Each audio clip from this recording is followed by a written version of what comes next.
I'm Azaria Tagaya, and you're tuned in to Nightline. The top stories. PM offers bipartisan cooperation amid vague majority.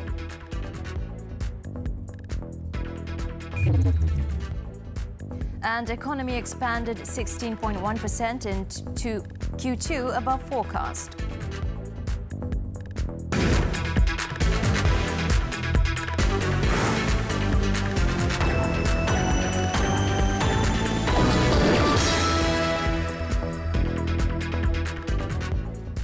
Good morning.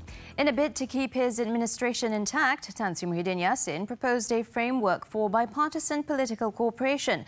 According to the Prime Minister, that will include a 300,000 ringgit allocation for all members of Parliament, MPs and senators, regardless of political parties. Muhyiddin made the offer during a live address to the nation on Friday ahead of a confidence motion. Baru-baru ini saya telah pun mengumumkan pemberian peruntukan RM300,000 kepada semua ahli Dewan Rakyat dan Dewan Negara tanpa mengira parti politik bagi tujuan pembelian bakul makanan untuk diagihkan kepada rakyat yang memerlukan. Atas semangat kerjasama bipartisan di Parlimen dan keperluan untuk memperluaskan bentuk-bentuk bantuan pada rakyat dalam situasi pandemik, semua ahli Parlimen akan menerima peruntukan tahunan yang sama tanpa mengira parti politik. He said this all-of-government approach will ensure political stability and a functioning administration. However, these would only be implemented if the vote of confidence for him was approved. He also said he would call a special parliamentary sitting to discuss these issues if the opposition was agreeable. Maka saya dengan penuh takzimnya menyebut semua pimpinan parti politik untuk membincangkan cadangan-cadangan ini pada minggu hadapan. Saya akan mengeluarkan jemputan rasmi pada semua pimpinan parti politik untuk menghadiri perbincangan ini. Saya bersedia untuk mendengar pandangan mereka berhubung cadangan ini. Sekiranya cadangan kerjasama bipartisan ini dipersetujui, saya akan memanggil sidang khas Dewan Rakyat untuk membentangkan usul undi percaya kepada Perdana Menteri dalam masa yang terdekat. Saya memberi jaminan bahawa saya akan mengambil tindakan yang terhormat dan berperlembagaan dalam menyelesaikan kamalat politik yang berlaku pada masa ini. Keutamaan saya, saudara-saudari sekalian, hanyalah untuk memastikan kerajaan yang ada ini terus berfungsi dengan baik untuk menangani pandemik dan memulihkan negara. Muhyiddin said the confidence motion would be tabled at the Dewan Rakyat soon and assured that he will take the honourable path in accordance to the Constitution as per the outcome of the confidence motion. He also said that if he secures a two-third majority in the Parliament, he will propose a new bill which would set a two-term limit for the Prime Minister post as well as a bill on anti-party hopping laws. Muhyiddin also proposed the opposition leader be given the status of a senior minister in recognition of the role played by the opposition. Muhyiddin also disclosed that no one else has a majority and said the confidence vote cannot be passed without bipartisan support. Sehingga saat ini, saya ulangi, sehingga saat ini tiada seorang pun ahli Dewan Rakyat lain yang dapat membuktikan dia mendapat sokongan majoriti ahli Dewan Rakyat untuk membolehkan ke bawah duli Yang Maha Mulia Seri Paduka Baginda Yang Di-Pertuan Agong melantik Perdana Menteri yang baru. Jika saya meletak jawatan pada masa ini, saudara-saudari sekalian, bukan saya seorang saja yang berhenti untuk menjadi Perdana Menteri. Menurut Perlembagaan Persekutuan, saya hendaklah meletak jawatan seluruh anggota Jemaah Menteri. Ini bermakna Kerajaan Perikatan Nasional yang mentadbir negara pada masa itu akan jatuh. Saya memikirkan dalam keadaan tiada seorang pun ahli Dewan Rakyat lain yang mendapat sokongan majoriti pada masa ini, Perdana Menteri yang baru tidak boleh dilantik menurut perlembagaan.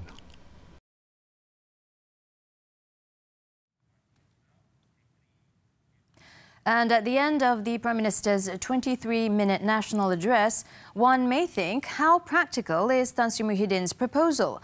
University Science Malaysia's political analyst, Professor Dr. Sivamurugan Pandian, has this to say. The Prime Minister's proposal on the cross-party understanding is to obtain support from those who are outside of the party to ensure that he would be able to fulfill whatever he has started on the COVID-19 pandemic. And I also believe the government needs to function and does not collapse in the midst of trying to settle the issues related to COVID-19 as well. With this offer, I believe that there will be more bargaining, negotiation between both blocs, the ruling government and also the opposition. And at the end, I think what matters most is we must be able to protect the institutions and at the same time defend our constitution.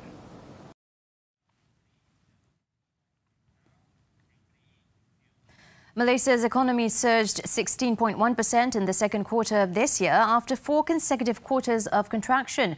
Bank Negara Governor Datuk Nur Syamsiah Muhammad Yunus said the growth was underpinned by the improvement in domestic demand and continued robust exports performance. The strong growth, however, was also attributed to the low base at 17.1% contraction recorded in the second quarter last year. Growth improved in the second quarter of 2021. But economic activity was weighed by the FMCO in the later part of the quarter. Growth is expected to trough in the third quarter before improving in the fourth quarter this year, in line with strong external demand conditions and the easing of containment measures. She explained economic activity picked up at the start of the second quarter but slowed down thereafter following the re-imposition of stricter containment measures nationwide under Phase 1 of the Full Movement Control Order. All economic sectors registered an improvement, particularly the manufacturing sector. On expenditure, growth was driven by higher private sector spending and strong trade activity. Headline inflation increased to 4.1% during the quarter, while core inflation remained stable at 0.7%.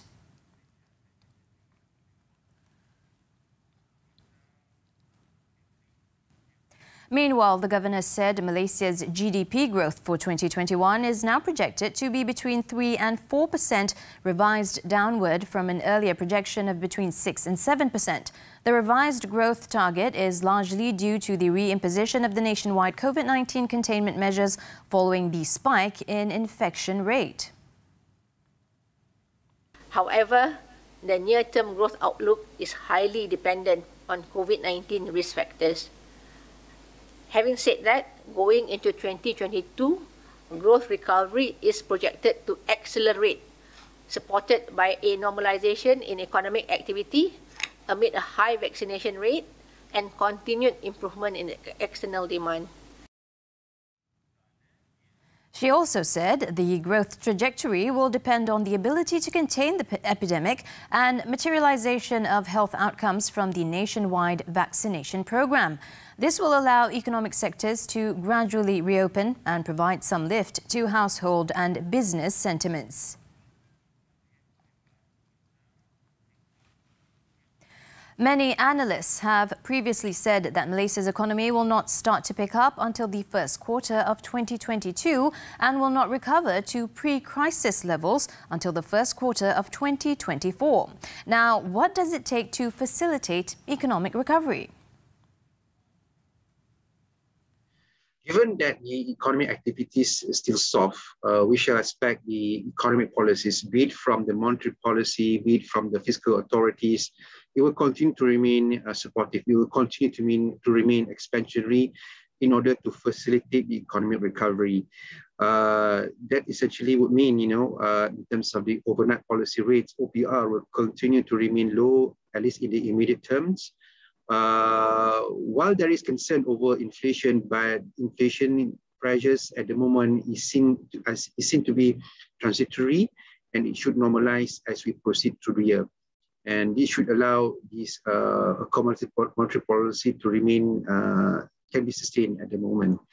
In respect to fiscal policy, we shall expect the government will continue to remain vigilant in terms of how they shall dish out any additional measures to support the economy, and we shall could be hearing more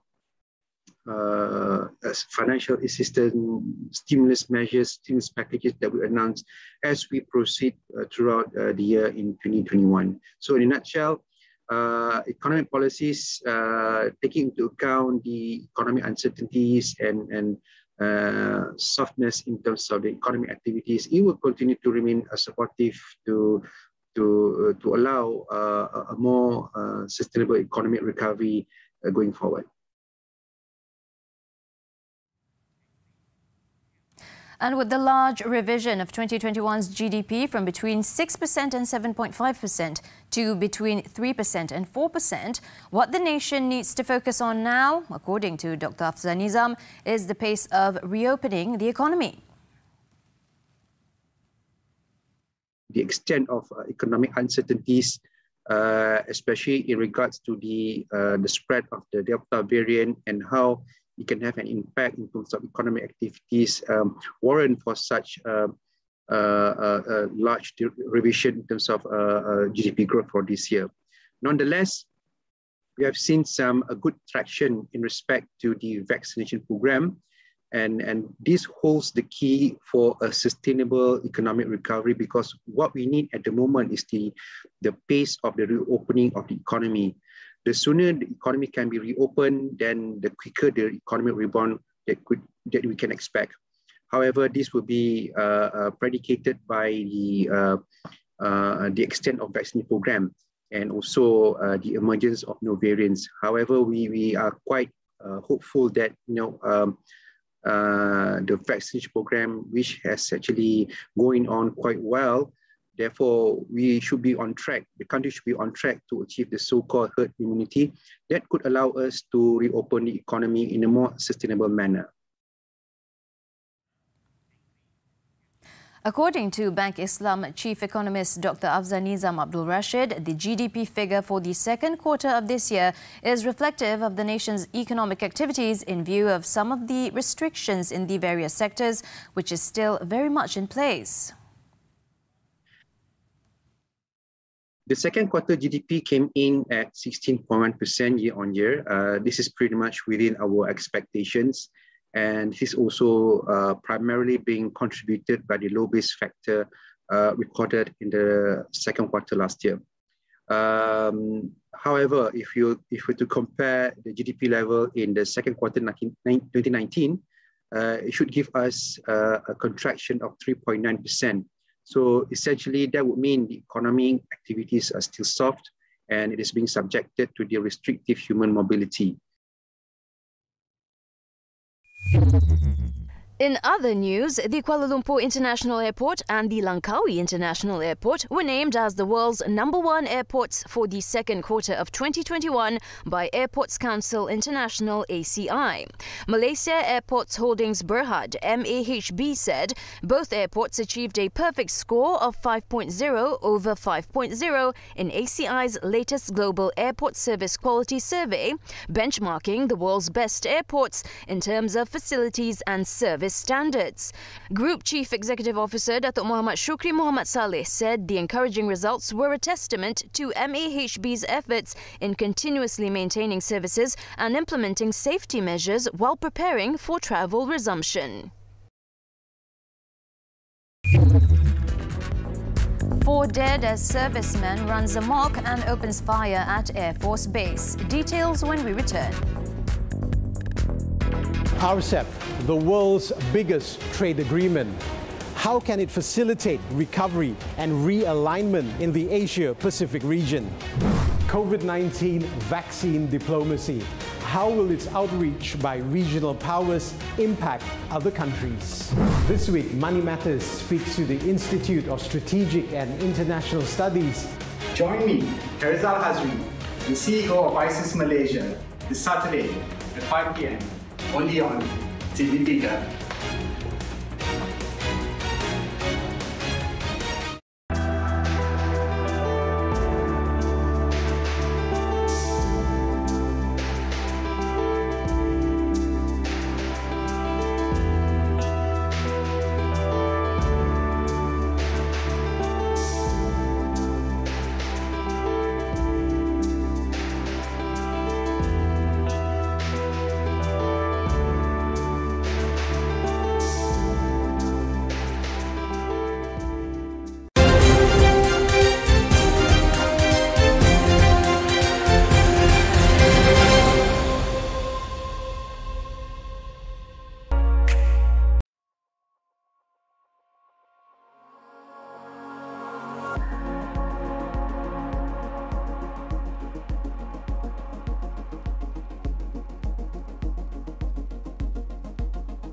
us on Nightline, Health Director General Tan Sri Dr. Nur Hisham Abdullah said Operation Surge Capacity in the Klang Valley has resulted in a fall in hospital admissions across age groups.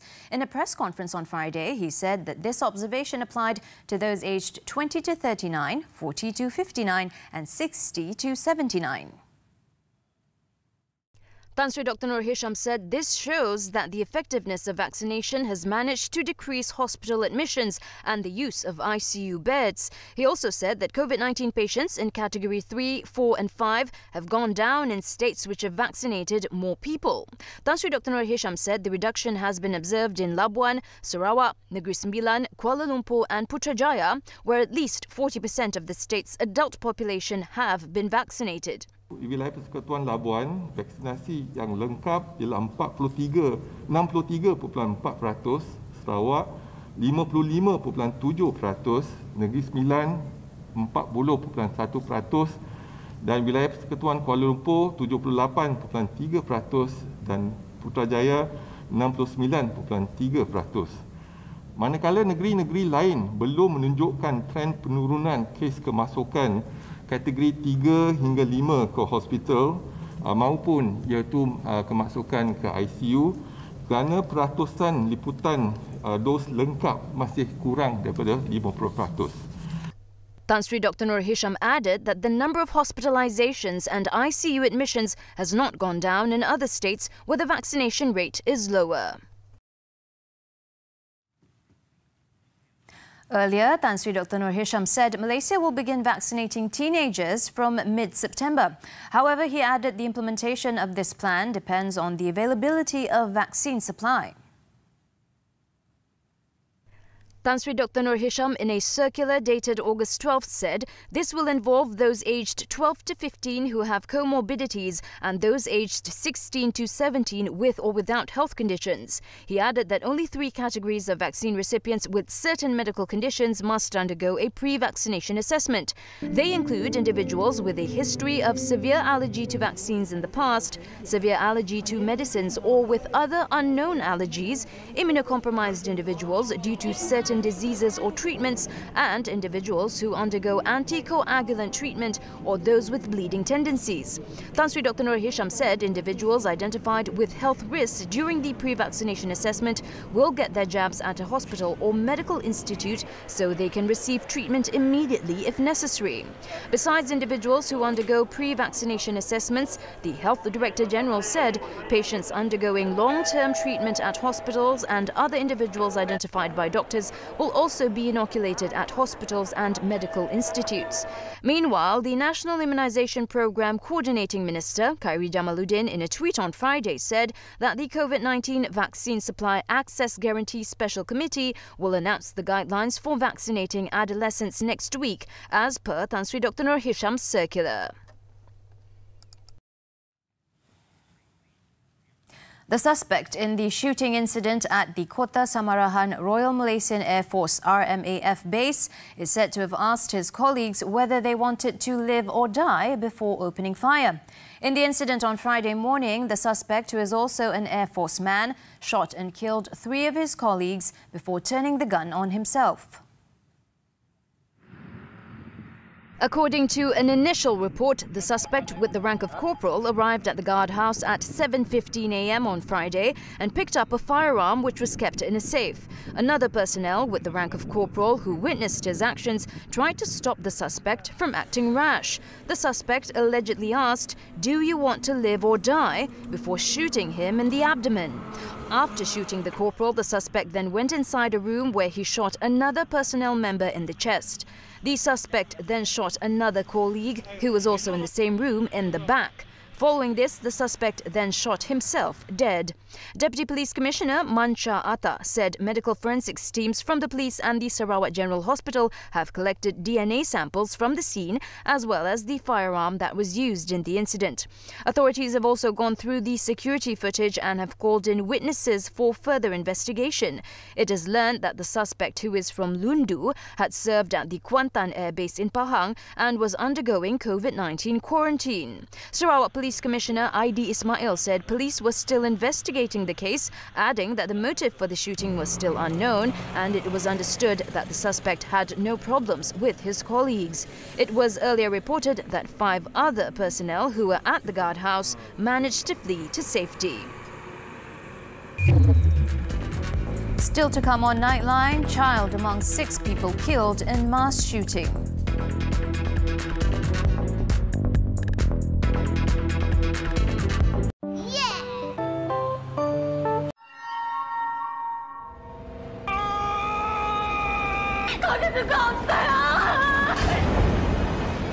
여기가 어딘지 아세요? 얘들아, 뭐 어쩌자는 거야? 당신들 이게 뭔지는 알고 써먹는 거야? 괜찮으세요? 아저씨!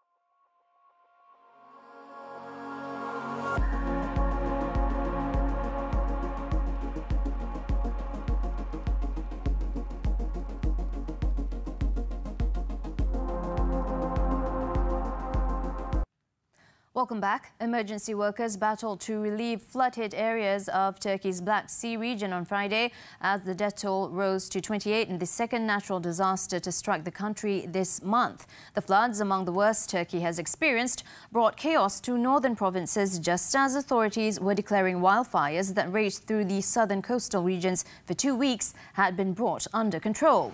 Torrents of water tossed dozens of cars and heaps of debris along streets, with bridges destroyed, roads closed and electricity cut to hundreds of villages.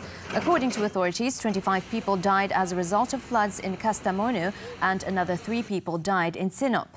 Dozens more people were believed to be missing. Turkey's meteorology authority said further heavy rain was expected in the central and eastern Black Sea region and warned of the risk of further floods.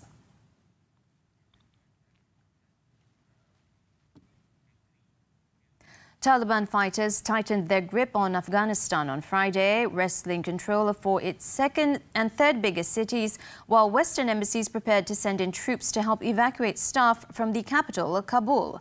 Cities now under Taliban control include Kandahar, Herat, Lashkargah and Ghazni, which is just 150 kilometers from Kabul. They are now in control of more territory than at any time since they were ousted from power in 2001. Taliban fighters are also closing in on Mazar-e-Sharif.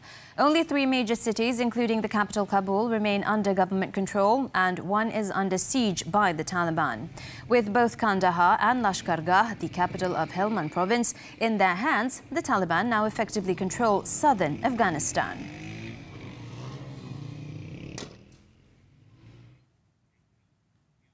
Over in the United Kingdom, a man suspected of killing 5 people before turning the gun on himself is understood to be Jake Davison, a scaffolder in his 20s. According to authorities, the atrocity is being classed as a domestic incident and is not thought to be terrorism-related.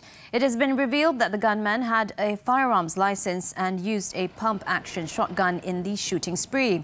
Police confirmed on Thursday that 6 people, including a gunman and a 3-year-old child, died after the man repeatedly opened fire in Plymouth. 2 females and 3 males, including the suspect, died from gunshot wounds at the scene of the incident, while another female died a short time later in hospital. The United Kingdom has one of the lowest gun homicide rates in the world, and mass shootings are rare. This was the first mass shooting in the country for 11 years.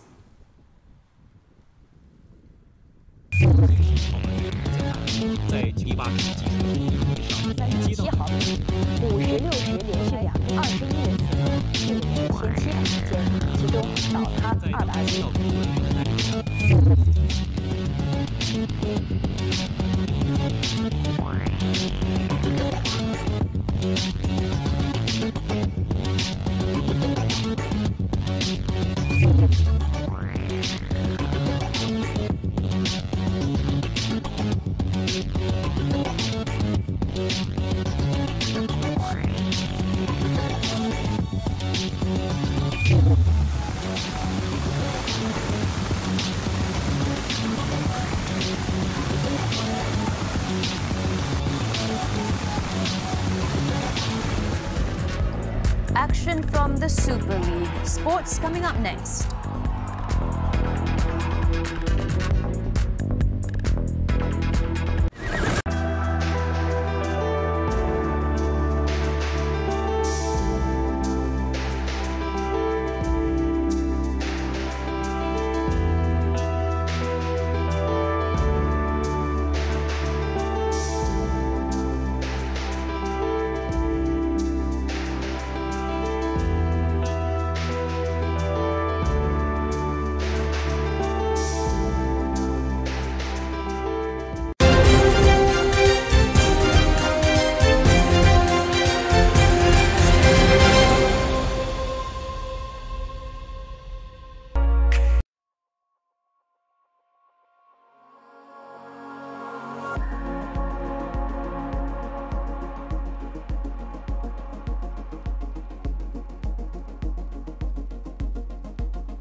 On to sports now. Selangor beat 10 men Kedah 4-2 in the Super League at the Darul Aman Stadium in Alor on Friday night. Kedah striker Kepas Sherman put the Red Eagles in front in the 24th minute, but the game tilted towards Selangor when Renan Alves was sent off for handling the ball in the penalty box in the 27th minute. Ifedaya Olsegun made no mistake from the penalty spot before Muhammad Asri scored to give the Red Giants the lead. Kedah, however, refused to bow down and equalised in the 44th minute via M. Anumanthan Kumar. In the second half, Olsegun scored Selangor's third goal in the 75th minute and completed his hat-trick in the 92nd minute to give Selangor the 3 points.